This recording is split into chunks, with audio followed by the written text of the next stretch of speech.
All right, we've got a very special guest now. Clev TA is here. You might remember we had him on the show last year.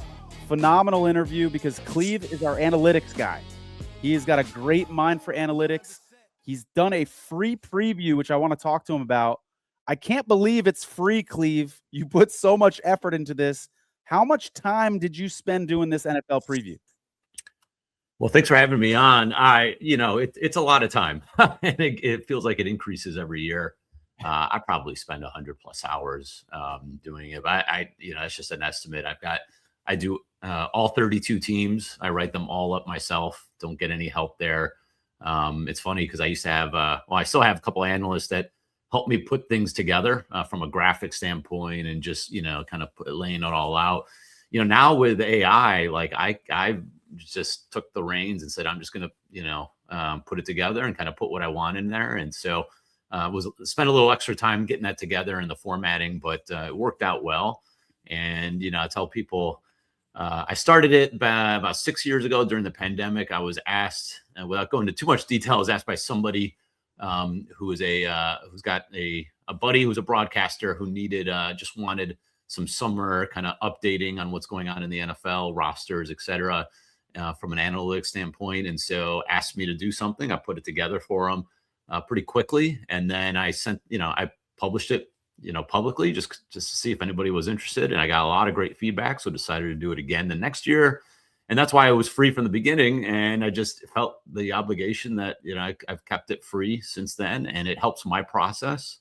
And people enjoy it and people get nuggets out of it. So, I've got 2 young kids now, didn't have any kids when this started. So now I have a 3 and a 6-year-old and, time is more difficult in the off season and in the summer with their activities. So this thing came out a couple of weeks later than I had hoped, but got it done and hopefully people enjoy it. It really is a tremendous resource. And we're going to show some screenshots up on the screen here from it. It's packed with information, and I read every word of it, Cleve. I really do. But one of my favorite things to do when I first get it is look at those teams. We all have teams that we're a little more familiar with, right? And then we all have those teams where we're like, you know what? I don't know how I feel about the Vikings. I don't know how I feel about the Bengals, that sort of stuff. So I like to go to those teams right away, dive in, educate myself. You always have a ton of great information in there. And I'm curious, how much do you feel you're aided by actually writing it? Because you're researching while you're writing it. Talk to me a little bit about that process. Yeah, no doubt. That's part of it. It's one thing to help other people, but then it's just my process. And it forces me, the way I go about this is I think, you want to start with, what is your team quality ratings to start the year? Well, how do you get that? I think most people that don't go through this work, they just kind of look at what last year's record was, right? And say, okay, let's just start there. Well, for me, your record isn't necessarily indicative of the quality of the team. I want to know how you got to that record and how real was it, right? And then I go back and I look at, things like, luck metrics, I call them. Some you kind of force your own luck, but things like the ball bounce your way a lot. Did you win a lot of last second games that maybe you didn't deserve to, or vice versa? Did you have way more injuries in certain areas than other teams? All those sorts of things I kind of combine. I kind of get together, and then I look at your schedule. Like, how tough was your schedule? Did you face a bunch of backup quarterbacks? Did you face all starters that were a bunch of elite quarterbacks? Like, I try to get all of that information in first, and then that helps me derive what essentially my rating for that team, for each of the teams are heading into the off season. And then I look at the off season coaching staff changes, OC, DC changes, clearly the roster upgrades, right? Between the draft and free agency and trades, all those sorts of things. And then that kind of bridges me into my updated rating. And then I look at things like, projected strength of schedule. Obviously we know schedules are not perfect, but that's all the information we can go on. I look at my ratings, I input them into schedules. I, will tweak things based on when you play those teams. For example, playing Patrick Mahomes and the Chiefs in the opener is not going to be the same as, maybe week 10, right? Where, or same with Daniel Jones and the Colts. Like they're probably weaker early on than they will be later in the season. So all those things I weigh, and then I come up with kind of my projected wins and those sorts of things. So it's a long process, but it really does help me dig in. And there are things that I forgot happened the prior year. Like, oh my God, I forgot that they won all those close games, or I forgot that specific game that, man, the Browns played the Jets, and I think the Jets put up like 3 yards per play. Like they did nothing on offense, but they got multiple kick returns, and that's how they won that game. Like as a Browns fan, I forgot about that. So, it helps me kind of refresh my memory. And so I go down a lot of rabbit holes, which sometimes takes multiple hours too far away from where I want to be. But, it does help me try to find those nuggets that maybe others don't find. And, could serve as valuable for projecting this year's teams going forward. Well, your track record the last couple of years has been phenomenal with this document. I love the Tet McMillan 15-1 offensive rookie of the year last year. Can you give us, I don't want to spoil too much of the preview because I want people to download it for free, but can you give us maybe one person in the awards market that you think people should maybe keep an eye on? Well, I mean, I think there's a handful of that I can come up with. Let me see. I'll come up with the offensive player of the year that, the price has come down since I've released this, but I still think it's you can get a good number. I like the price has come down since you've released this, or the price has come down because you've released this. I don't know. But so Nico Collins, offensive player of the year. I mean, I haven't checked recently, but I think you can get it at 40-1 or better. I have it at 50-1 when I released it. So I think it's down to like 30-1 in some spots. But so the way I go about this, and you can see it in the preview, is I like to profile these awards because like they're humans voting on these things. And obviously there are biases, as with the whole Diana Rossini situation with Coach of the Year, et cetera. Like there's clearly biases, but these are humans. And so they continue to look at, what are the, how are things voted on previously? And, we'll kind of continue that pattern. Like they don't want to go off the board. So once it was kind of established that MVP became quarterback driven, offensive player of the year became skill position driven. So now it's like quarterbacks haven't won in a number of years. So it's really the best running back wide receiver award. And so, you should be identifying, the best skill position players first. Like I'm not going to go to any quarterbacks here. But then I also, look at things like, all right, like the running back and wide receiver winners, like what are some common traits that they own or that they share? I mean, running backs, the last 13 running back winners led the league in either rushing yards, rushing TDs, or both. There's only been 4 wide receiver winners all in the last, number of years or last 7 seasons. They all led the league in receiving yards, including JSN last year. So, clearly you have to have that upside to lead the league in either rushing or receiving. The last 16 winners made the playoffs and their teams all won at least 10 games. And I think it was I think all the skill position players since 2000 have been age 28 or younger. So you're not looking at guys that are in their 30s, kind of on their last legs. Like really stick to some of the younger guys. And then also little things like 12 straight winners they actually got 0 prior year votes, which is actually insane to me. 17 straight skill position winners ranked inside the top 25 in yards per game, whether it be receiving or rushing. So no tight end has ever won, by the way. And I think Travis Kelce was the highest. He got like 1 first place vote. I think he finished 4th or something a handful of years ago. So anyway, that kind of helps me narrow down my list to a group of guys that I think are interesting. So I went with Nico Collins, and I like Houston. We could talk about that if you want, but I like Houston generally in the AFC. I think they're a top 3 seed. He's I think he's one of the more underrated, better receivers in the league. He checks all those boxes. He's 26 years old. He ranked 8th in the NFL last year, 74.5 receiving yards per game. I think, his issue the last couple of years is he's been dinged up. So he's missed a handful of games each of the last couple of years. But when he's played, he's been dynamite. The Texans, again, I think they're going to be a playoff contender. So I think from the team standpoint, he checks that box. So, I just thought for the value, for the quality of player he is, for the team he plays for, and kind of checks all those metrics. He does have to me, definitely has the ability to lead the league in receiving. I just thought that number was way too high. So, I grabbed that at 50 to 1. And like I said, I think anything above 30 to 1 is 30 to 1 or better is a good number. So that's who I went with. Nice, phenomenal stuff. And I know you have some Survivor tools out that I want to talk to you about in a second. But first, I'm curious, how much of a Survivor player are you? Are you firing away at Circa? Like, how long have you been playing Survivor pools for, if you have, et cetera? Yeah, so I've played in Survivor pools for, it's been probably 12, 15 years. Like before the last couple of, I've only been in Circa Survivor, I think for 2 or 3 years. Before that, I've been in, we've had there's one pretty big kind of local, call it local, but it's kind of I heard from a friend of a friend of a friend who passed along an invite about a decade ago or so Nice. Love those. a guy who was running running a contest throughout around the country, but it was localized here in kind of the Midwest and Ohio.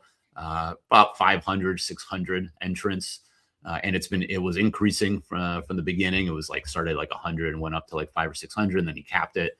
But that one was not the most sophisticated. And, myself, I had another partner. We had a handful of entries and we actually won it a number of years ago, and then came in second or third a few years back as well. So, did well there, and then got into Circa Survivor. I've always been a Circa Millions or, Super Contest pick 5 guy. That's been kind of my bread and butter for a number of years. So entered Circa Survivor for the first time, I think 3 years ago. So this will be my 4th season. And so I've only done a couple, I started out with just one entry, started to increase a little bit more. I have my own, and then I have a couple with some buddies that I do Circa Millions with. So I will say my interest and my, I guess my strategy has been, increased in the last year or so. I've really gotten into it. I think I used to play poker, not professionally or anything, but I used to play World Series events and things like that. So I love the game theory aspect of it. Yeah. So it's pretty fun. I will say sometimes I twist my head into a pretzel trying to be contrarian, which has cost me. But yeah, I'm more willing to.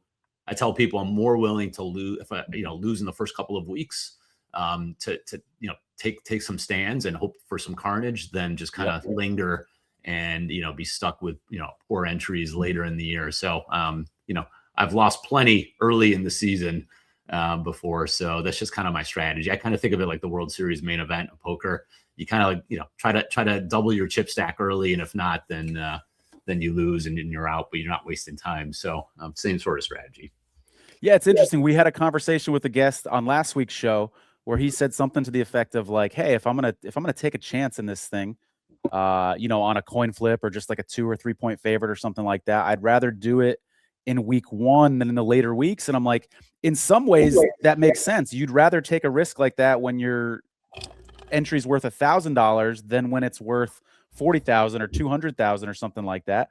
But this day and age with the monetization, it's maybe I would rather sell 30% of my entry in week 8 and then take a risk like that. So it's just kind of it throws a wrench in things. And that's what I love about this contest is it's not very old. It's a new contest in the grand scheme of things, but I feel like strategy and everything is evolving, and you've got tools out now. There's all these tools out there. And so it's pretty cool. I can't let you go without asking you though about week 1. I heard you say that you tend to take some chances early on in these things. Can I read into that and say the Raiders are on your mind a little bit, or what are you thinking about week 1 as you look at this slate? Oh man, you're talking about week 1 already. So I've been I just, for reference, I just got back from Bet Bash over the weekend and have been kind of refining some of the tool. And we could talk about some of the tools I've got on the site, but kind of update all that for my site. And so I haven't dug into the strategy. I feel like there's just so much time. It's one of those things where I just only want to look at it until I get maybe a week or 2 before the season starts, because I don't want to overload my brain and overthink it. I did post yesterday. Something that people really liked last year was a very cool visual of each of the teams that qualify from a kind of 65% win probability, based on current market ratings. For each week and above, and just kind of it's really good. I'm a visual person, so it's really good to see where are those big gaps between the largest win probabilities each week and the next, And so week one actually qualifies right now, with the Chargers being substantially, I think, like 10% higher than any other team. Maybe the Jags are second. So that will be interesting to see what happens. I know the first 2 weeks, the Chargers have, their easiest spots of the entire season, with Arizona. I think the Raiders week 2, right? So it's, you're going to have to make a decision. Either you just kind of go, go with the masses early and just kind of get it out of the way, because there's not much room to save for them later. But I haven't dug in enough, I'll be honest. It will be interesting. And, one thing I'm really trying to work on, separately from, the tools on my site, just for myself, I'm trying to really dig into contest behavior for Circa, because Circa, as you know, is such a sharp pool, right? And so sometimes you almost get into this, if I know that you know that he knows that I know type of deal, and you almost end up getting circular. So these really high win probability teams early, especially, like way too many people, I think, based on the early research that I've done, way too many people pass on them because they want to be a little bit more contrarian. They're worried about the percentage of the pool that's in that, that's going to take that team. And so you end up passing on a really good plus EV position.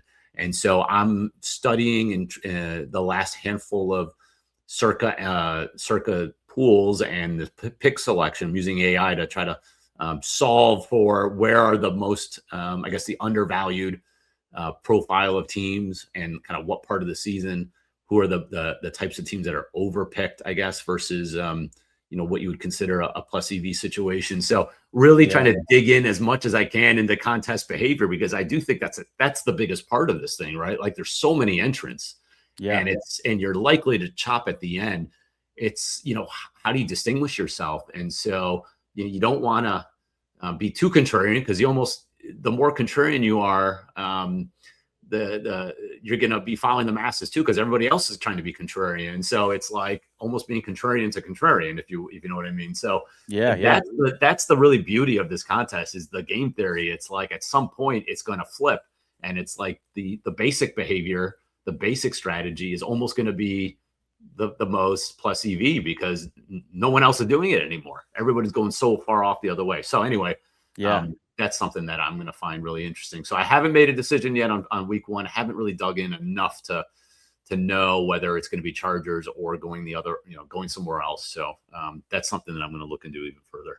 Yeah, that behavior piece that you talk about is fascinating to me. And I've been thinking about, what percentage of people do I think are going to be on the Raiders week one? Right. And I'm like, it probably matters what percentage of the pool has 10 entries versus 1, right? Because theoretically, I think people with 1 entry are a lot less likely to take a chance like that. They're more likely to take the Chargers. And so that could be interesting too, to compare, right? Like, like the percentage of people that have 10 entries this year versus years past. And if that actually plays a role in predicting some of that behavior too, I'll tell you,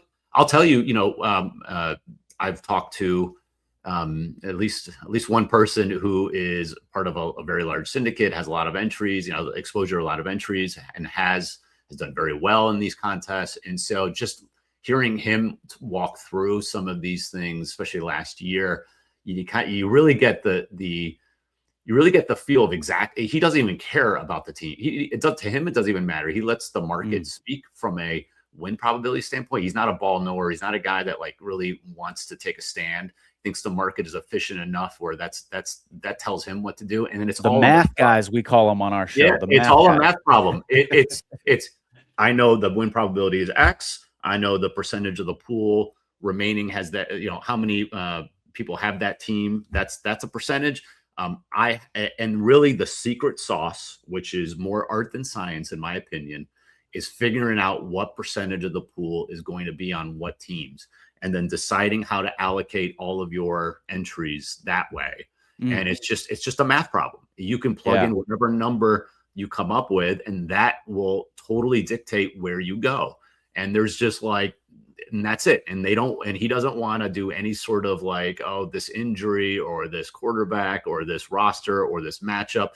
No, the market speaks. Like whatever the win probability at the time of when I'm running my numbers is what it is. And so that to me is really fascinating, and he's done really well. And it's just sometimes it's really hard to beat that because the math is the math. And so, trying to figure out what percentage of the pool is looking at it that way and trying to maybe go contrarian, because it's like you're never going to outmath some of these guys who are really good and really strong at trying to isolate the projections of these teams. And it's maybe you've got to find an edge somewhere else. So it is a really interesting strategy. And I'm curious to see how many entrants we end up here. Because if it gets too big, it's like, well, you're never going to have a single winner. You're going to have like so many people sharing, and the strategies are just too similar. It's like, how do you differentiate? And that's where it's going to be really fun to find those holes if you can, because otherwise it's like everyone's just doing the same thing, and it's going to be hard to pull away and diversify. But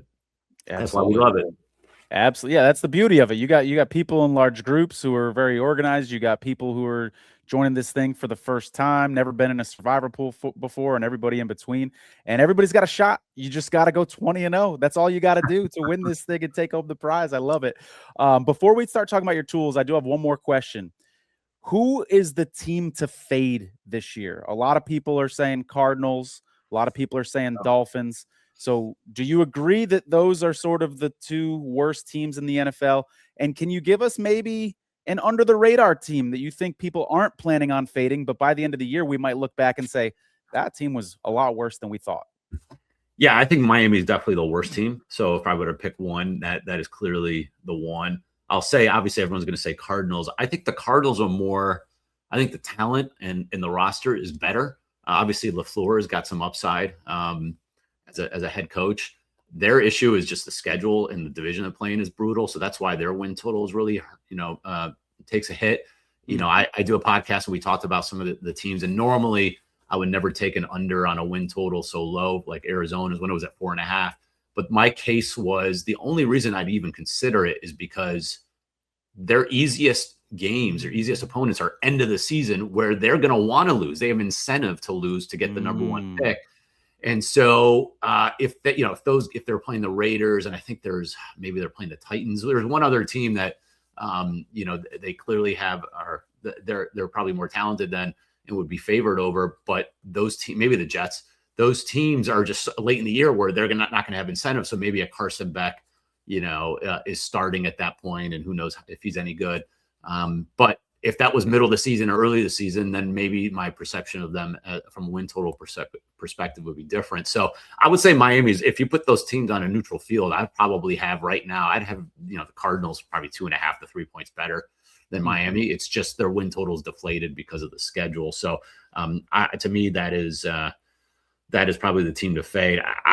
I'll say that the team that I think is going to be underrated is the Jets amongst kind of the bottom tier teams. I actually really like the talent on that roster. If you dig in, like, man, they got legitimate receivers with Garrett Wilson, A.D. Mitchell, who's got a ton of potential, really good separation. He just drops the ball too much. But they drafted Omar Cooper from Indiana in the late first round. They've got Kenyon Sadiq from Oregon, their first round pick. They've got Mason Taylor as a solid tight end. Obviously, Breece Hall is one of the better running backs in the NFL. Yep. Their offensive line for a quote unquote bad team is actually pretty damn good. Like, you don't see an offensive line with multiple first round picks. It's probably a top 15 to 16 O line. Now, obviously, Geno Smith is the question. I think the problem is I don't think he's nearly as bad as we saw last year. If you look at the Raiders' offensive line, was the worst in the NFL, especially after they lost Colton Miller, their only quality offensive lineman. So he's very sensitive to pressure, and we saw that. Chip Kelly was a complete failure as an OC. And then you look at the receivers. You've got Brock Bowers, and who was hurt for most of the year. You got Jacoby Myers, who was traded. So he only played 5 games again with both of those guys in the lineup, and his EPA was positive. His success rate was pretty solid. He was more like the 18th to 20th ranked quarterback in the NFL when you look at those numbers when he had both of those guys on the field. So anyway, long story short, like, if he's the 20th best quarterback, this is going to be a pretty solid offense. Look at the defense. They added a bunch of short-term veterans. on short-term contracts like Minka Fitzpatrick and Demario Davis at linebacker. They drafted Yeah. David Bailey from Texas Tech. Devondre Sweat, a really young and underrated nose tackle from the Titans. I thought they stole. So anyway, long story short, I think the quality of the defense is much better. And then it's pure regression. When I go back, I talked about early on my process of looking at the teams last year and kind of what, how did those teams get those, their records? Were they really as bad as or as good as the record? And for the Jets, they had no interceptions, which I think a lot of people have heard. Like they set an NFL record with 0 interceptions, 4 total takeaways. It's just like, we know the NFL, like to have 4 takeaways an entire season is virtually impossible. And so I went back and looked. Like it's not a perfect, flip, but even in the small sample, there's only been 4 other teams in like the last 20 years that have had single-digit turnovers, and all of them generated at least 25 turnovers the next year. It was just a complete flip. Wow. And if you look at those win totals, by the way, 3 of the 4 went over their win total by multiple games. There's one, and it was like Houston a number of years ago.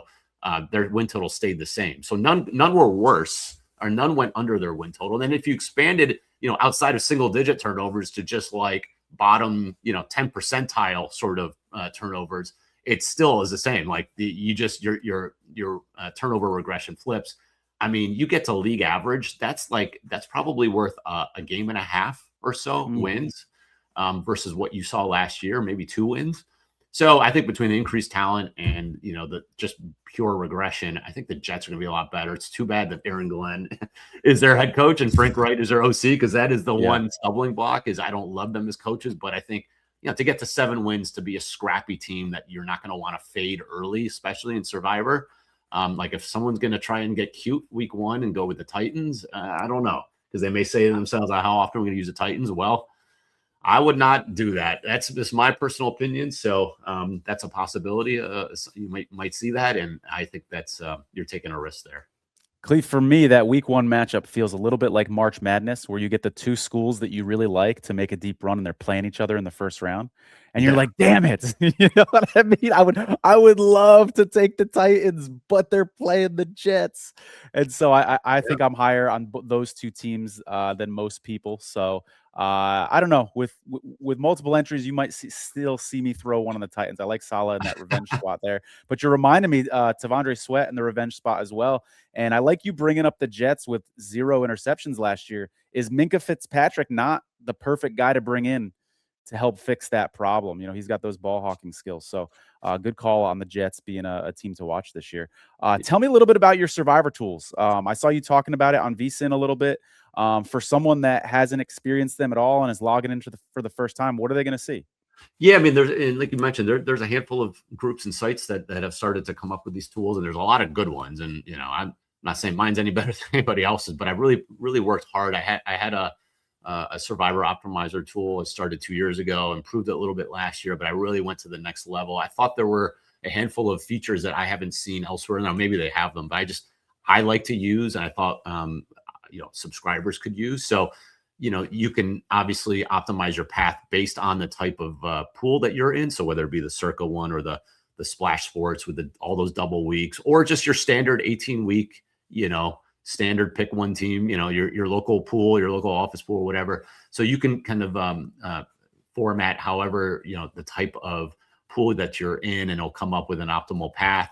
And then there are things that you can do, like you can lock in specific teams to specific weeks. So if you are dead set on this team at Thanksgiving, or this dead set on this team, for Christmas, and you want to see what your path would look like by locking that in, you can do that. So there's a lot of trial and error. The two areas that I think are, new that no one else really has, that I haven't seen. For one, we know week 18 is a crapshoot, right? Like the motivation is so questionable that to lock in a good team in week 18 when you could be using them earlier, I think is tough. So I've added the option where you can essentially click a button and optimize your path up to week 17. And then it allows you to and then it'll give you, okay, well, if you do that, here's your path. Here are the 3 highest win probabilities remaining in week 18. So you can say, all right, good. I think that's good enough for me. I just want to know, like, I have one team available. But to me, it's optimizing up until week 18, that's when the win probability and market ratings don't really matter, because it's a coin flip whether it's going to matter in a lot of cases, either good or bad. So, that's something that I've added, I think is really interesting. And then also we talked about being able to project the pool percentage on certain teams in given weeks. I've got a kind of an algorithm that spits out right now a pick percentage. That's a pure guess. I'm probably going to end up just pulling in from multiple public sources that do a good job of that and just kind of aggregating that. But if you have an opinion on specific teams and what their pick numbers look like, or if you just want to run different scenario sensitivities, you can override what that pick percentage is. So if you think the Chargers, let's say the aggregate sources are saying the Chargers are 50% week 1, I'm just throwing out a number. You go, well, what if it's actually 40%? How does that change my path? How does that change? You can change it. You can override that. So I think that's something that I think is really interesting and useful for those that want to go to that extra step. So anyway, that's all in there. And I've got a full schedule, a full map of what the current market ratings say about each team's win probability by week. So that's all in there at Clev Analytics. So check it out if you're interested. Yeah, check out Clev Analytics. Also check him out on Twitter at Clevta. Again, that preview that we spent the first half of the show talking about is completely free. I cannot stress enough, guys. It is a phenomenal resource. I'm not just saying this because I like Clev, and you'll know 5 minutes in from looking at it, you'll go, oh yeah, this is legit. This is packed with information. So make sure you check that out. Check out his Survivor tools as well. Last question, Clev, before I let you go. You've been really generous with your time. Real quick, what are your thoughts when you see this freaking holiday slates this year? We had all that carnage last year on Thanksgiving. It looks harder today looking at it than we all thought last year's Thanksgiving and Christmas slates were going to be. So I know you said you're still kind of wrapping your head around week 1 and stuff. Have you even peeked at all ahead to Thanksgiving and Christmas? I haven't. So that chart I told you about, that the visual really highlights it. If you look at Christmas, especially, I mean, Thanksgiving, the Rams are the only ones right now that are over 55% in terms of win probability. And that's against a good Green Bay Packers team. Like that's no easy shake. And then Christmas is insane. Like it's just coin flip games, like 4 games. It's all coin flip games, which is absolutely insane to me for the most part. So I don't know, man. Like I'm very curious how, again, going back to contest behavior, like we saw all of the underdogs win outright last year, right? On Thanksgiving. Like, is everyone just going to decide to do that again? Because like that is now the kind of in vogue, right. And so then does that turn the Rams into more about, give you more value? Because everyone else is just going to go the other way. And so like, oh no, I'm going to try to gain leverage by going with the underdog. Well, if everybody else does that, then the Rams end up being a really good play. So like, that's going to be very fascinating. But yeah, I mean, the NFL, like for their viewership and for the audience and just want to get compelling matchups, they've definitely done that both in Christmas and Thanksgiving, but that's also made life so much harder for us as Survivor players. So yeah, I mean, that's a lot of teams that you're going to have to decide what to do with. And I will say it does give you some flexibility early in the year. Like you don't, like in the past, there's usually 1 or 2 teams, between Thanksgiving and Christmas that stand out amongst, the favorites. So everyone's holding those back, right? You're always worried to touch them. Well, there's so many good teams. And if there's so many coin flip level games, you've just got so much flexibility in terms of, well, I don't have to necessarily try and save team A or team B, because there's 6 other teams that are just, as good or almost as good of an option on those weeks. So it does give you a little more flexibility to try and, necessarily burn those good teams early. So it's going to be really fascinating to decide to see how entrants really go about that. Yeah, I like that glass half full approach, that it actually does give you flexibility. And I think you're right. And I think that we might see some people say, you know what? I'm actually going to deprioritize the emphasis on Thanksgiving this year because it's such a crapshoot anyways. I'll just take whoever on Thanksgiving. I just saw 4 underdogs win last year. So I'm going to prioritize getting there and then roll the dice on Thanksgiving. It's going to be fascinating to see how it all plays out. Cleve, thank you so much for your time. This was phenomenal. You're always welcome back on this show. CleveAnalytics.com, and check him out on Twitter at Clevta. Thanks so much, man. Thanks, man. Appreciate it.